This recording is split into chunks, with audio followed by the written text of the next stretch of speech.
যে বা যারা আগেও বলেছি প্রত্যক্ষ বা পরোক্ষভাবে যুক্ত ছিলেন, পরিকল্পনার সঙ্গে যুক্ত ছিলেন বা খুনের ঘটনার সঙ্গে যুক্ত ছিলেন সরাসরি বা পরোক্ষভাবে, তাদের কাউকে ছাড়া হবে না।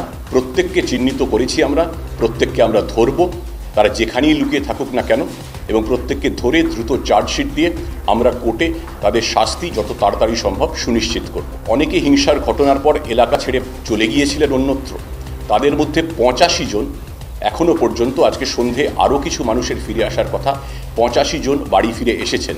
তাদের আশ্বাস দেওয়া হয়েছে যে আপনারা নিরাপদে বাড়ি ফিরে আসুন, আপনাদের পুলিশ এসকর্ট দিয়ে নিয়ে আসা হবে এবং সুস্থভাবে নিরাপদে আগের মতো স্বাভাবিকভাবে তারা যাতে জীবনযাপন করতে পারেন তার জন্য সমস্ত ব্যবস্থা করা হয়েছে।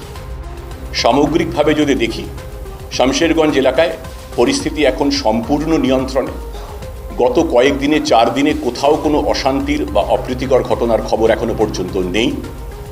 দোকানপাট, বাজারহাট এগুলো খুলে যাচ্ছে। সামগ্রিকভাবে দেখলে প্রায় 70% দোকানপাট, বাজার খুলে গেছে। স্পেশাল ইনভেস্টিগেশন টিম, তার নেতৃত্ব দিচ্ছেন সৈয়দ ওয়াকার রাজা, ডিআইজি মুর্শিদাবাদ রেঞ্জ, যিনি গত বেশ কয়েকদিন ধরে মুর্শিদাবাদে, জঙ্গিপুরে, বিশেষত শামশেরগঞ্জ থানায় ক্যাম্প করছেন।